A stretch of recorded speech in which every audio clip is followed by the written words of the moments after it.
Hello everyone students, मैं आप लोग के सामने बिहार बोर्ड का फिजिक्स का क्वेश्चन लेकर आया हूं, जो एग्ज़ाम में आ चुके हैं और ये ऑब्जेक्टिव क्वेश्चन है। देखिए इसको बनाते हैं और देखिए यहाँ लिखा हुआ है 2015 का नहीं है और आगे के भी क्वेश्चन है सेट किया हुआ।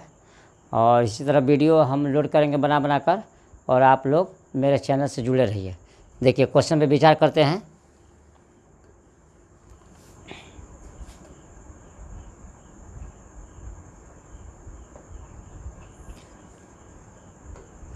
पहला क्वेश्चन है कि किसी बल्ब से, देखिए किसी बल्ब से 1 मिनट में 120 कूलम आवेश प्रवाहित हो रहा है। समझ गए? किसी बल्ब से 1 मिनट में 120 कूलम आवेश प्रवाहित हो रहा है, तो विद्युत धारा का मान ज्ञात कीजिए। विद्युत धारा का मान ज्ञात कीजिए, पहला क्वेश्चन है। समझ गए? इसको देखिए, इसको हल करके बताते हैं कौन सा आंसर होंगे। 1 मिनट में 120 कूलम आवेश, देखिए टाइम 1 मिनट, 1 मिनट बराबर कितना? 60 सेकेंड। कितना सेकंड हुआ? 60 सेकंड। और ये आपका क्यू आवेश 120 कूलम। देखिए यहाँ कोई जो विद्युत बल्ब से प्रवाहित हो रहा है, ये आपका क्या हो गया? बल्ब हो गया। यहाँ देखिए, ये देखिए, इससे जो है 60 सेकेंड में 120 कूलम जो है आवेश प्रवाहित हो रहा है। तो कह रहा है कि विद्युत धारा का मान क्या होगा। तो हम जानते हैं कि जब 60 सेकेंड में 120 कूलम जा रहा है तो 1 सेकेंड में निकाल देंगे, या बाय फार्मूला से निकाल देंगे। 1 सेकेंड में जितना जो है आवेश जाएगा वही आपका विद्युत धारा होगा। लिखेंगे चूँकि 60 सेकेंड में 120 कूलम आवेश फ्लो हो रहा है, इसलिए 1 सेकेंड में तो 120/60 आ जाएगा। न तो ये आप फार्मूला से भी आप लोग बना सकते हैं, Q/T होता है। ये पढ़ेंगे I बराबर Q/T होता है। तो Q का मान 120/60, ये कट गया आपका 2। और धारा का मात्रक होता है एम्पियर, 2 एम्पियर होगा। ये आपका आंसर हो गया। समझ गए? अब इसके बाद नेक्स्ट क्वेश्चन देखते हैं। स्पेक्ट्रम प्राप्त करने के लिए किसका उपयोग किया जाता है? स्पेक्ट्रम। तो सबसे पहले हम जानेंगे कि स्पेक्ट्रम क्या चीज़ है। स्पेक्ट्रम क्या चीज़ है? तो स्पेक्ट्रम जो है किसी प्रिज्म से, देखिए यहाँ पर कोई प्रिज्म ले लेते हैं। यहाँ देखिए प्रिज्म है, यहाँ से जब श्वेत किरण इसमें फ्लो होता है तो यहाँ से इसको जाना चाहिए था सीधे, लेकिन 7 रंगों की पट्टी में क्या हो जाता है? बढ़ जाता है। 1 2 3 4 5 6 1 7। समझ गए? 7 रंगों की पट्टी में बढ़ जाने के बाद देखिए यहाँ पर इस तरह, ये इस तरह 7 कलर प्राप्त होते हैं। कितने कलर प्राप्त होते हैं? 7 कलर। इसको एक पर्दे पे उतारते हैं तो V है, I है, B है, आपका G है, Y है, O है, R है। ये कलर प्राप्त होते हैं। B से वायलेट, I से इंडिगो, B से ब्लू, G से ग्रीन, Y से येलो और O से ऑरेंज, R से रेड होता है। इसको थोड़ा हम लिख देते हैं, आप लोग इसको याद करिए। R से रेड, O से ऑरेंज और Y से येलो और G से ग्रीन और B से ब्लू, I से इंडिगो और B से वायलेट। यहाँ देखिए, तो जो 7 रंगों की जो पट्टी प्राप्त होती है, violet, indigo, blue, green, yellow, orange, red, इसी का नाम स्पेक्ट्रम है। तो स्पेक्ट्रम प्राप्त किसके मदद से किया? प्रिज्म की मदद से। ये प्रिज्म है। ये क्या? प्रिज्म। प्रिज्म जो है आपका इस तरह रहता है, आगे सामने से देखने पर ऐसे प्रिज्म का देखिए यहाँ पर फिगर बना देते हैं किस टाइप का रहता है।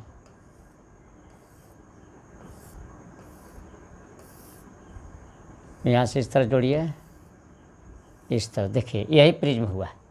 अब इसको में क्या 1 2 3 3 गो आयताकार सतह होता है, 1 1 2 गो त्रिभुज का सतह होता है। यही प्रिज्म है। तो कह रहा है कि स्पेक्ट्रम प्राप्त करने के लिए किसका उपयोग होता है? कांच की सिल्ली का अवतल दर्पण का, उत्तल लेंस का, प्रिज्म का। आप लोग समझ गए होंगे कि प्रिज्म होगा। क्लियर हो गया? क्या होगा? प्रिज्म। इसको आप लोग याद करें, VIBGYOR। समझ गए? अब नेक्स्ट क्वेश्चन देखते हैं। प्रतिरोध का एसआई मात्रक, ये देखिए कितना आसान क्वेश्चन है। प्रतिरोध का एसआई मात्रक आपका क्या होता है? ओम होता है। क्या होता है? ओम। ये तो आपका इसी तरह है, न जूल होगा, न ही वोल्ट होगा, और न ही एम्पियर होगा। जूल जो है कार्य का एसआई मात्रक है, न तो ऊर्जा का एसआई मात्रक है। वोल्ट विभव का एसआई मात्रक है, और ये एम्पियर क्या है? धारा का एसआई मात्रक है। तो प्रतिरोध का एसआई मात्रक क्या है? ओम। ओम ऐसे वैज्ञानिक का नाम है। ओम का जो सिंबल होता है इस टाइप का होता है, ये देखिए इस तरह हम लोग लिखते हैं ओम, इसको ओम पढ़ते हैं। समझ गए? और ये जूल जो है आपका ऊर्जा का हो सकता है, न तो कार्य का एसआई मात्रक, कार्य का, और ये आपका विभव का, न तो विभवांतर का भी हो सकता है। और ये जो है ना आपका विद्युत धारा का, विद्युत धारा का ये एसआई मात्रक है। समझ गया? अब नेक्स्ट क्वेश्चन देखते हैं। परिपथ में विद्युत धारा की माप किससे की जाती है? देखिए कोई भी अगर मान लिया बच्चा जो है, सर्किट है यहाँ पर, मान लिया लगा हुआ है बल्ब है या किसी टाइप का, तो इसमें करंट कितना फ्लो रहा है, किससे हम लोग माप करते हैं? तो यहाँ पर देखिए इसके श्रेणी क्रम में एम्पियर मीटर लगा देते हैं, और यहाँ से यहाँ तक वोल्ट मीटर लगा देते हैं, और यहाँ से इस तरह इसमें लाइन दे देते हैं। समझ गए? यहाँ देखिए ये स्विच लगा देते हैं इस तरह। तो कहता है कि परिपथ में विद्युत धारा की माप, तो विद्युत धारा की माप एम्पियर मीटर, न तो एमीटर, इसको एमीटर भी कहते हैं या एमीटर भी कहते हैं। आई बी ये आपका ये है वोल्ट मीटर है, ये आपका क्या है? वोल्ट मीटर है। इससे हम लोग क्या नापते हैं? विभवांतर नापते हैं। क्या नापते हैं? विभवांतर। ये आपका वोल्ट मीटर है। तो क्वेश्चन क्या कहता है? क्वेश्चन कहता है वोल्ट मीटर है, मीटर है ये मीटर। देखिए क्वेश्चन कहता है परिपथ में विद्युत धारा की माप किससे की जाती है? तो एमीटर से, या एम्पियर मीटर भी कर सकते हैं। अगर यही रहता विभवांतर तो वोल्ट मीटर से। तो करा वोल्ट मीटर से, ये तो नहीं होगा। एमीटर से, हाँ यही होगा। गैल्वेनोमीटर से, गैल्वेनोमीटर से हम लोग बहुत अल्प विद्युत धारा मापते हैं, बहुत अल्प सूक्ष्म। क्या? बहुत सूक्ष्म। टेंजेंट गैल्वेनोमीटर जो होता है इससे नहीं, और आना है इससे होगा। इनमें से कोई नहीं हो, ये तो ऐसी गलत है। अब चलिए नेक्स्ट क्वेश्चन। दाढ़ी बनाने में कौन सा दर्पण प्रयोग किया जाता है? दाढ़ी बनाने में ऑप्शन है आपके पास समतल दर्पण, उत्तल दर्पण, अवतल लेंस, उत्तल लेंस। समझ गए? समतल दर्पण, उत्तल दर्पण, अवतल लेंस, उत्तल लेंस। तो लेंस का तो कोई प्रयोग किया नहीं जाएगा, तो दोनों ऐसे कैंसिल हो गया। लेंस का प्रयोग नहीं किया जाएगा। और समतल दर्पण का उपयोग जो साधारण जो हम लोग दाढ़ी बनाने में करते हैं, लेकिन रियल में आपका उत्तल दर्पण का प्रयोग नहीं किया जाता है। इसमें गलत दिया हुआ है। उत्तल दर्पण में तो छोटा दिखाई देता है, इसमें आपका क्या होगा? अवतल दर्पण होना चाहिए। देखिए यहाँ पर लेंस ना होके दर्पण होना चाहिए। क्या होना चाहिए? दर्पण। देखिए अवतल दर्पण का प्रयोग किया जाता है दाढ़ी बनाने में। किसका प्रयोग किया जाता है? अवतल दर्पण का। लेंस नहीं होना चाहिए, अवतल दर्पण का प्रयोग किया जाता है। समझ गए? देखिए इसको वस्तु को कहाँ पर रखता है हम लोग इसको बताते हैं। एक विशेष स्थिति देखिए यहाँ पर,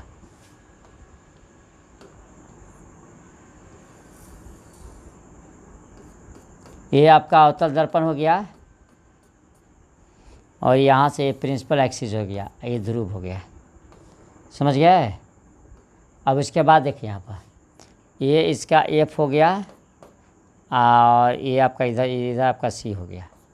देखिए हजाम लोग कुर्सी को यहाँ पर रखता है पी और एफ के बीच में। समझ गए? तो यहाँ से इस तरह किरण जाएगा, किरण जाने के बाद देखिए यहाँ पर एफ से होकर, कहाँ से? एफ से। जब समानांतर जाता है परावर्तित होता है तो एफ से गुजरता है। एक किरण देखिए यहाँ से इस तरह, और यहाँ से सी से होकर जाएगा। देखिए इधर में जाएगा, इधर में जाएगा, अनंत जाने के बाद भी नहीं मिलता, आप फैलता चला जाएगा। तो कहाँ बताइए फिर आपको मिलेगा? तो ये मिलेंगे आपको यहाँ। देखिए इसको पीछे के बढ़ाइए, यहाँ पर देखिए, इसको थोड़ा इधर कर देते हैं, यहीं पर आपका सीधा काल्पनिक प्रतिबिंब बनता है और आवर्धित प्रतिबिंब बनता है। देखिए हजाम जो है कुर्सी को पी और ए के बीच में सेट करता है। ये आपका वस्तु वो ये हो गया। इसका प्रतिबिंब दर्पण के पीछे बनता है, काल्पनिक बनता है। काल्पनिक का मतलब सीधा और वस्तु से बड़ा बनता है। इसमें अगर ये कोई बाल अगर यहाँ पर छूट जाए तो स्पष्ट पता चल जाता है। तो कौन दर्पण का प्रयोग किया जाएगा? अवतल दर्पण का। कौन दर्पण? अवतल दर्पण। यहाँ पर लेंस नहीं होना चाहिए, मिस्टेक हो गया है लिखने में क्वेश्चन। अब नेक्स्ट क्वेश्चन देखते हैं। विभवांतर का ऐसा मात्रक, इसके पहले क्वेश्चन बताए थे कि विभवांतर हम लोग किससे नापते हैं? वोल्ट मीटर से। किससे नापते हैं? वोल्ट मीटर से। देखिए यहाँ पर वोल्ट मीटर, अच्छा यंत्र है वोल्ट मीटर, लेकिन ऐसा मात्रक वोल्ट है। क्या है? वोल्ट। ऐसे वोल्ट मीटर यंत्र है, डिवाइस है, डिवाइस। लेकिन जो यंत्र नहीं पूछा, ऐसा ही मात्र पूछ रहा है, इसलिए ये वोल्ट मीटर होगा, यही आंसर होगा। नहीं वोल्ट मीटर मतलब वोल्ट होगा, समझ गया ना। वोल्ट मीटर इसका क्या है? डिवाइस है, उसको द्वारा मापा जाता है। लेकिन ऐसा ही मात्र पूछेगा तो वोल्ट होगा। विभवांतर का ऐसा मात्र क्या होगा? वोल्ट होगा। नेक्स्ट क्वेश्चन देखते हैं।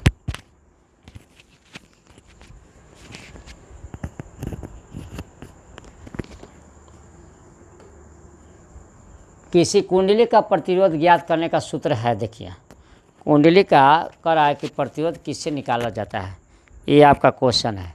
तो देखिए कुंडली का प्रतिरोध निकालना हो तो यहाँ पर ओम का नियम जो हम क्या करते हैं? लागू करते हैं। क्या करते हैं?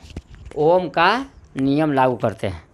यहाँ देखिए ओम का नियम लागू करते हैं। देखिए किसी कुंडली का प्रतिरोध ज्ञात करने का सूत्र है, तो प्रतिरोध निकालना तो इसमें ओम के नियम हम क्या करेंगे? लागू करेंगे। तो ओम का नियम क्या कहता है? ओम का नियम V बराबर आई आर। V बराबर क्या होगा? I R. तो V बराबर आई आर हो जाएगा।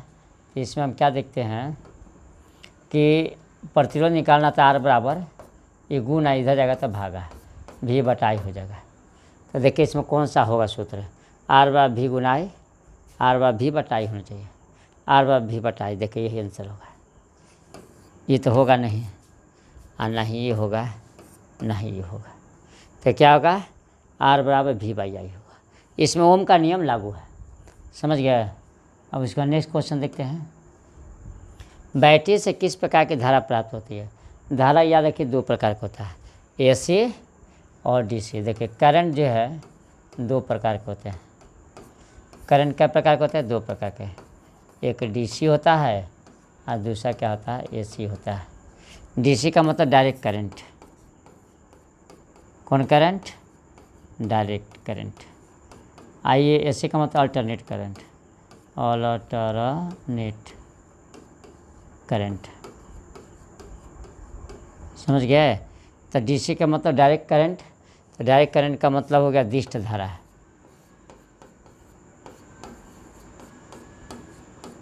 अल्टरनेट करंट का मतलब क्या हो गया? प्रत्यावर्ती धारा, प्रत्यावर्ती धारा। इसकी जो फ्रीक्वेंसी होती है 0 होती है। फ्रीक्वेंसी कितना होती है? 0 हर्ट्ज। और इसकी फ्रीक्वेंसी जो हमारे देश में है 50 हर्ट्ज होता है AC का। ये भी क्वेश्चन आते हैं कि AC धारा का फ्रीक्वेंसी कितनी होती है? तो 50 हर्ट्ज होती है। तो कहता है कि बैटरी से किस प्रकार की धारा प्राप्त होती है? तो हमको जो DC प्राप्त होता है, दिष्ट धारा। कौन धारा? दिष्ट धारा। यदि ऑप्शन प्रत्यावर्ती धारा, दोनों नहीं प्राप्त कर सकते हैं। अगर बैटरी से अगर AC प्राप्त करना हो तो हमें इन्वर्टर प्रयोग करना पड़ेगा। क्या करना पड़ेगा? इन्वर्टर। ऐसे सीधा सीधी जो है बैटरी से हम लोग DC ही प्राप्त करते हैं, मतलब दिष्ट धाराएं प्राप्त करते हैं, समझ गए। Next question. किस उपकरण में धन और ऋण का चिन्ह नहीं होता है?